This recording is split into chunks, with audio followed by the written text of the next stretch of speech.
Hi, it's Sunday the 24th of July 2022. I'm spending this summer walking from Land's End to John O'Groats. This morning I'm in Kingussie and today I'll be walking to Aviemore.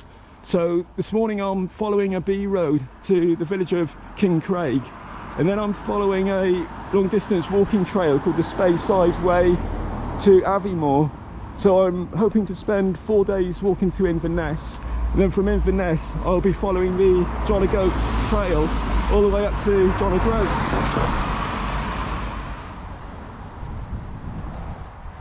Just reached Kincraig, so I can get off this rather boring B road now and go down and look for the Speyside Way. I've just arrived on the Speyside Way. This is a 65-mile footpath which follows the Spey Valley, and this is definitely the easiest way to get up to Inverness, because the Spey Valley, it runs between two mountain ranges. In the west is the Monad Liath range, pardon me if I pronounce that wrong, and in the east is the Kingussie mountains. So I suppose I could have tried walking over the mountains, but that would have taken much longer. It would take a lot of planning and I'd have probably got lost. So I'm just going the easy way. I'm just following the Spey Valley up to Boat of Garton. So I'm just a few miles now from Aviemore. I'm just following the river now till I get there.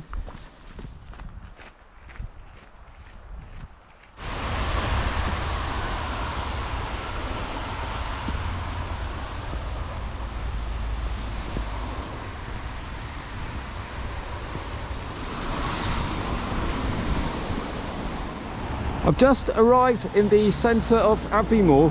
Unfortunately, it's a very wet day today, so I'm just going to go to the supermarket and then check into my hotel, and hopefully tomorrow morning it will be a bit drier. So until then, good night.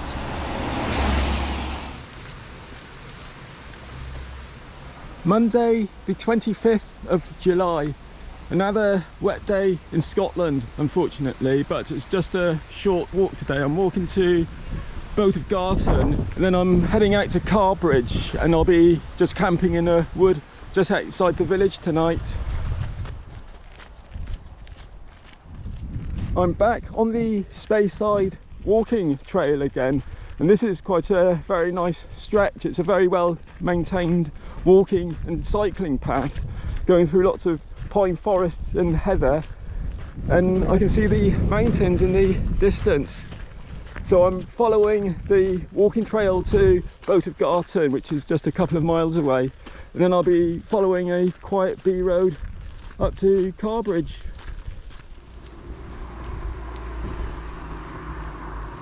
I've just arrived in Boat of Garton. It's just a small village, but you can get a cup of tea here, so I'm just going to have a tea break and then continue walking to Carbridge. It's just about a 5-mile walk from here.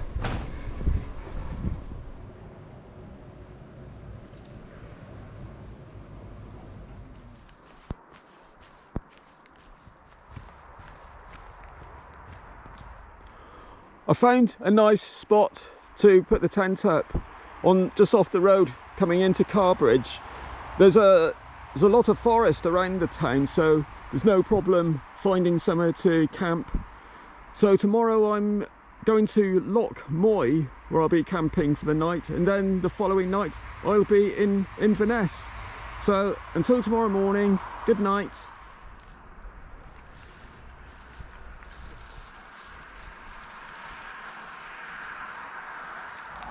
Tuesday the 26th of July. So today I'm heading into Carbridge, and then I'm continuing to Loch Moy. Just arrived in the centre of Carbridge, and it's got the all-important convenience store. I think it opens at 7 o'clock, and you can get a cup of coffee here and a hot sausage roll. So I'm now all nicely warmed up. The most well-known landmark of Carbridge is the old Pack Horse Bridge. I'm just going to have a look at it now. This is the old Pack Horse Bridge at Carbridge. It was built in 1717, and before then there was no bridge over the river at the village, so people just had to ford the river. But unfortunately, later in the 18th century, it was badly damaged, and then there was a large flood in August 1829, which damaged it even further. But it actually gives the bridge a very sort of a picturesque look, and people do come here to take photographs of it because it does look like a work of art now. So I don't think today's going to be a very exciting day. I'm just following a B road towards Inverness, and I think the weather today is not going to rain, but it is going to be a very dark grey day today. But I'm looking forward to when I do the John O'Groats Trail, because I think there's going to be a lot of nice scenic views towards the sea walking along the route.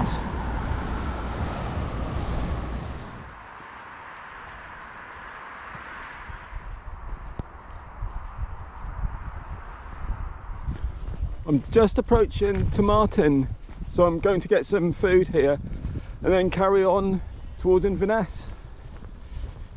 They've got a very nice community shop and cafe in the village, so I've got all the food and water for tonight. So now I'm just going to keep hiking and look for somewhere to camp.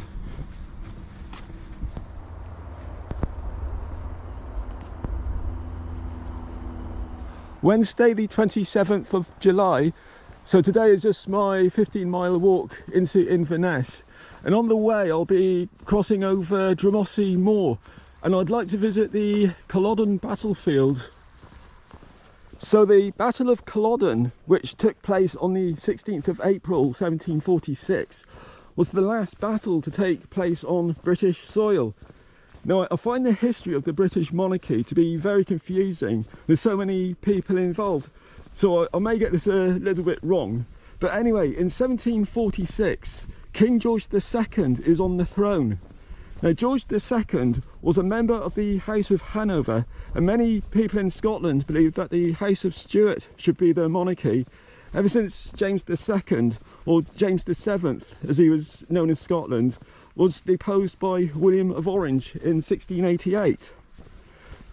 So the supporters of the House of Stuart were known as Jacobites, and that comes from the word Jacobus, which is Latin for James. And in 1746 they believed that James II's son, who's also called James, should be the king. And in 1745 the grandson of James II, who was called Charles Edward Stuart, or better known as Bonnie Prince Charlie, raised an army, and he invaded England with the intention of marching to London and restoring the Stuarts on the throne. And the invasion is quite successful. The Jacobite army get as far as Derby, but the problem they have is that on the way down to London they were hoping to attract a lot of support from English and French supporters of the Jacobite cause, but that doesn't happen. Not many people turn up. So at Derby they make the decision to retreat back to Scotland, and so they retreat back to Inverness. So following the invasion, the British government decides to raise an army and march up to Scotland to take on the Jacobite army.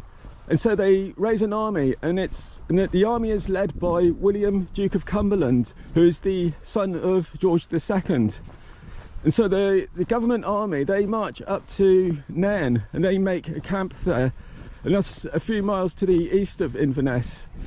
And when the Jacobites learn that the government army is based at Nairn, they decide to launch a nighttime attack. They decide to march through the night towards Nairn and surprise the government army. And so they march through the night, but unfortunately for the Jacobites it takes a lot longer than they planned, and by sunrise they're still about 2 miles away from Nairn. So this was a pretty disastrous decision, and so they have to turn round and they march back to Kingussie Moor, and that's where they decide that they will take on the government army.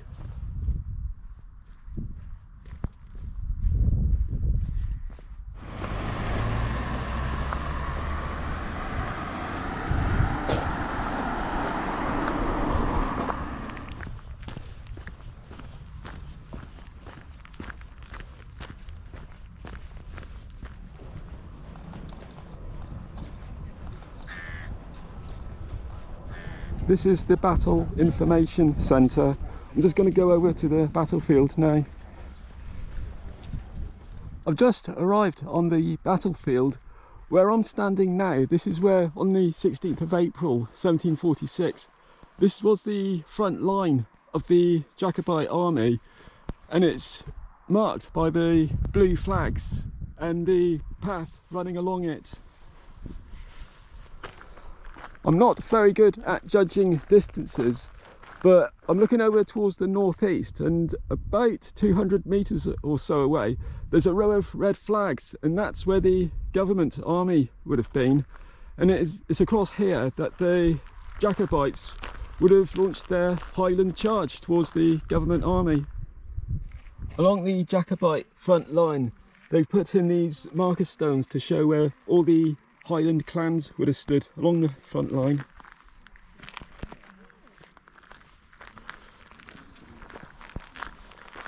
So the battle started when the Jacobites fired the first cannon shots of the battle from here. But the government army, they had a superior cannon, and so they retaliated, and that took a terrible toll on the Jacobite front line. And so they decided to launch the Highland charge. And the Highland charge, it was a very successful tactic which the Highlanders had used in the past. They would just launch a huge attack against the front line of the enemy, and just the momentum, they would just punch their way through the front line, and then that would cause havoc with the opposing army. And so they launched the attack across this field. But a lot of historians believe that this field, they must have chosen it in haste, because it wasn't ideal for a fast attack on the enemy, because it's very uneven ground and it's quite a long distance, and this caused a lot of problems for the Jacobites as they charged towards the government army. I'm roughly in the middle of the battlefield, roughly where the right flank of the Jacobites were, and this is where they began to fire their muskets at the government army. Then they continued with the Highland charge. And one can see here how really bad this terrain is. It's very uneven. The left flank of the Jacobites, they couldn't get to the government line. They came under really heavy fire, and the centre of the Jacobite attack, the land forced them towards the right, and so they sort of were funneled in with the right flank of the Jacobites. But they actually succeeded in reaching the government army, and they actually succeeded in pushing their way through the front line. I'm just going down there now. I've just arrived at the path which marks the government's front line, and I'm on the left flank of where the army was, and it was just here, this was where the most ferocious fighting of the battle took place, because it was here that the Highlanders, the Jacobites, they succeeded in pushing their way through the front line of the government army. And so there was a lot of very violent hand-to-hand fighting going on here. But the Duke of Cumberland, he had a lot of reserves, and he managed to use the reserves to surround the Jacobites, and they managed to force the Jacobites back, and eventually the Jacobites they were forced to retreat from the battle.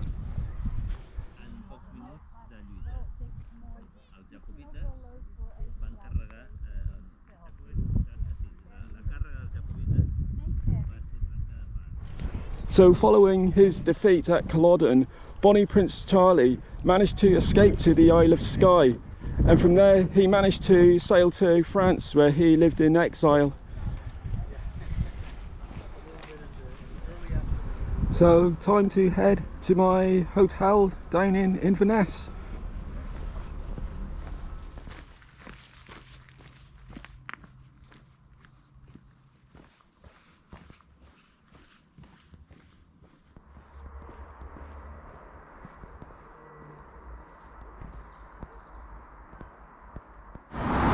I'm just approaching Inverness. I can see Rosemarkie Bay over in the distance.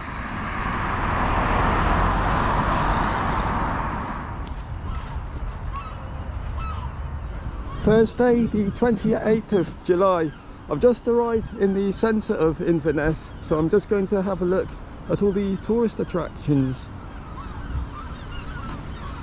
So Inverness is the most northerly city in the UK, and it's on the River Ness, which comes down from Loch Ness. It's quite a small city. It's got a population of around 50,000. There's some nice old buildings in the town centre, so I'm just going to have a look at them. There's a castle not far from here. I think it's a 19th century castle, so I'm just going to go up there and look at the views. There has been a castle on this spot in Inverness for centuries, but the castle that's here today, that was built in the 19th century, and it was built to house the Inverness Sheriff Court, and that was there until 2020. I think it's close to the public. I'm going to go in and have a look. There is a castle viewpoint, so hopefully I can go up there and have a look at the city.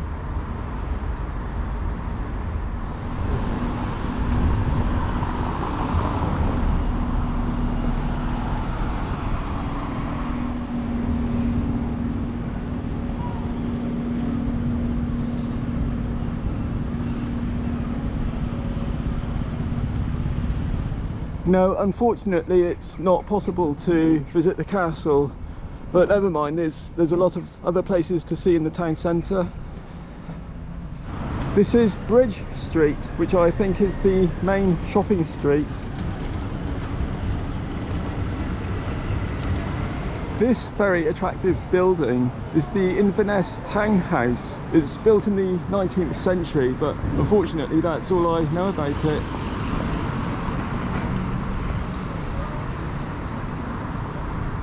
I'm going down to have a look at the Abertaff House, which is the oldest house in Inverness.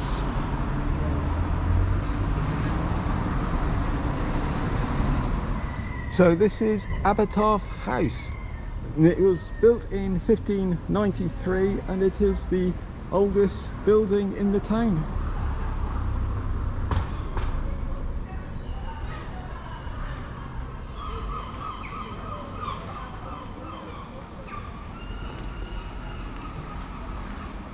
So now I'm going to go back over the river to have a look at the cathedral.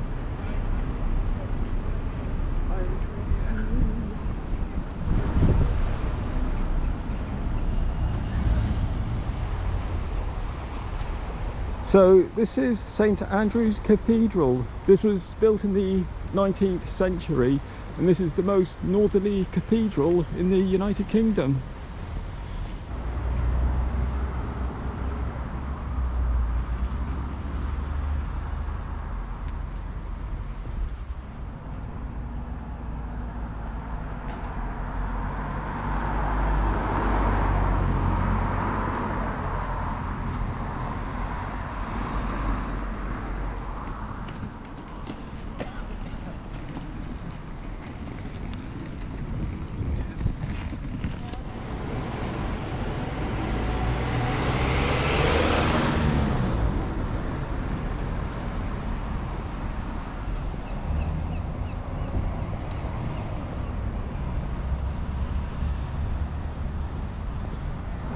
So tomorrow I'm starting to walk along the John O'Groats Trail, the last part of my Lejog walk. So I'm going back now to the hotel and plan the first day's walk. So until tomorrow, good night.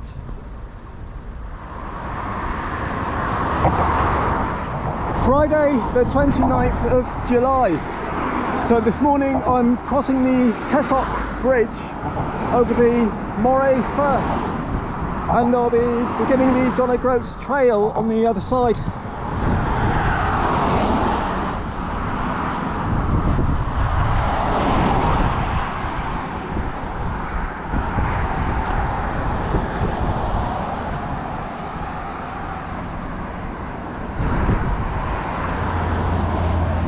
So the plan is I'm spending 3 days walking along the John O'Groats Trail to Tain, and then when I get to Tain I'm having a few days off because I'm going back home. I'm going to a wedding, and then I'll be coming back to Tain, and then I'll be completing the final 108 miles to John O'Groats. Today I'm just walking to the village of Munlochy, and I'm going to get some food and water there for the night. And then there's a big forest just on the other side of the village, so I'll be camping there tonight. And then tomorrow I'll be continuing to Old Ness, where I've got a hotel booked for the night.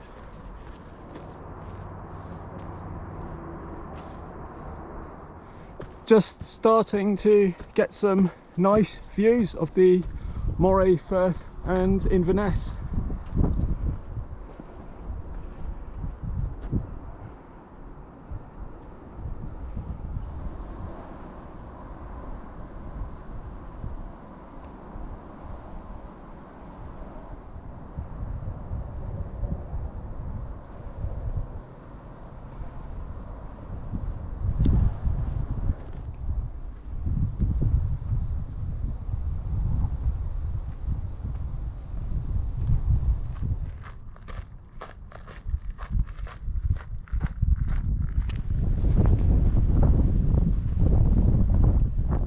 I'm just approaching Munlochy Bay, just over there in the distance.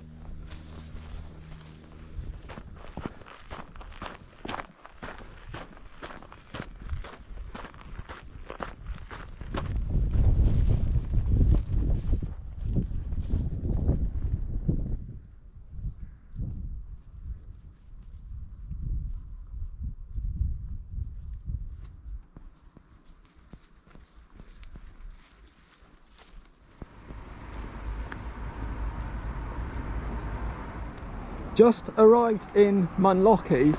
It's a very small village, but it's got a very handy convenience store, so I've just stocked up with food and drink for the night, and now it's just a 2-mile walk to the forest where I'll be camping tonight.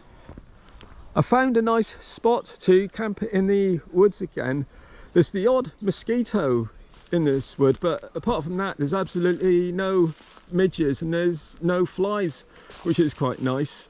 I think the forecast tonight is going to rain, but it's clearing up in the morning, so that would be quite good timing if it stops raining just as I bring the tent down.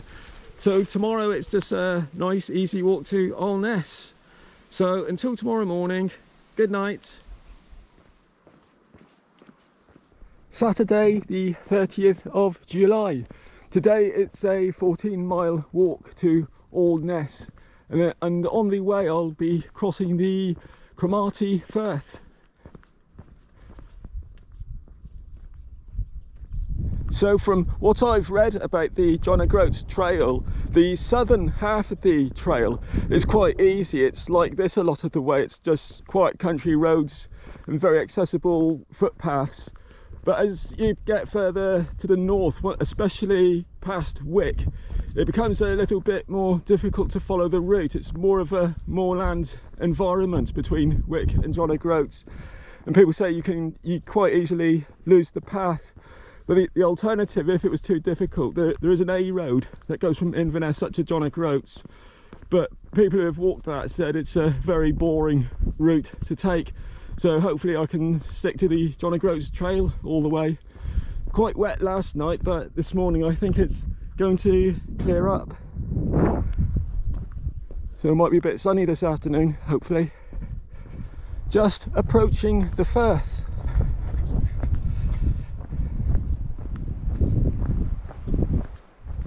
I'm just approaching a small village called Kingussie. I'm hoping to get a cup of coffee there, and out of the village I cross over the Firth, and then I sort of turn right and start going eastwards. So I'm guessing that Old Ness will be between the mountains right over in the distance and the Firth. Sun's coming out now, which is much more pleasant. Just arrived in Kingussie, where I'm having a nice coffee break. There's a convenience store here, so you can get snacks and a cup of coffee and have a nice break, and then continue on down to the Firth. It's just about a mile away now, just down there.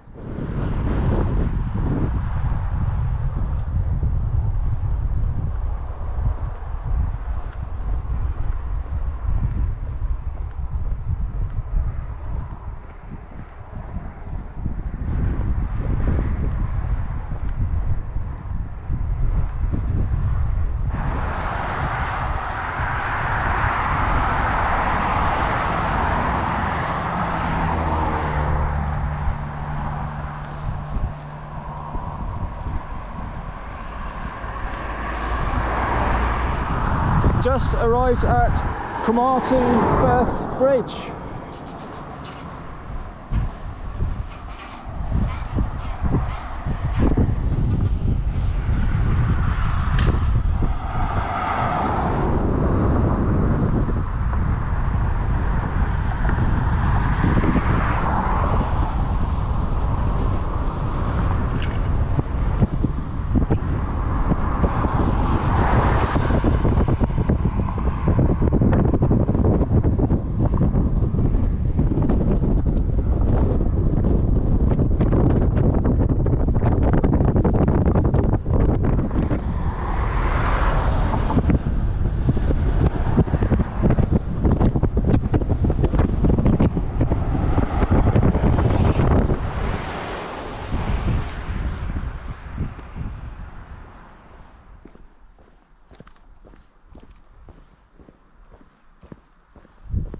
I think I'm just following this road to Alness now.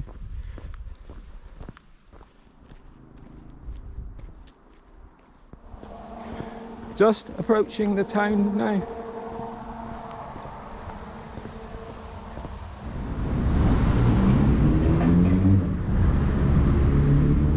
Just arrived in the centre of Alness.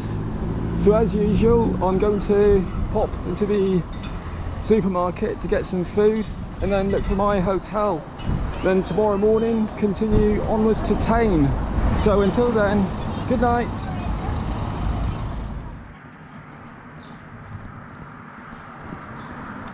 Sunday the 31st of July. So today I'm just continuing along the road through pine forests to Tain. Whilst I've been hiking through Scotland, I've noticed most of the forest here is pine forests. I think all the forest that I've camped in has been mainly pine forest, and I'll be looking out for Scots pine. I can't spot trees very well, but according to the Woodland Trust website, this is the Scots pine. This fits the description, and I'll be looking out for them because they're a very good home for red squirrels. Maybe even you can see wildcats in the Scots pine forests. But yeah, this part of Scotland is absolutely hectares of pine forests.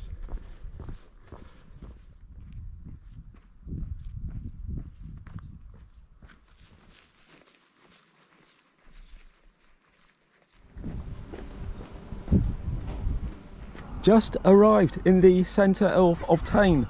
So as usual, I'm going to look for the local supermarket and then check into my hotel for tonight. Tomorrow I'm going home for a few days and then I'll be coming back to Tain to finish the Lejog walk. So I've got another 108 miles to do, so I'll be doing my final video very soon. So thank you very much for watching this video, and I hope to upload my next video soon. Bye.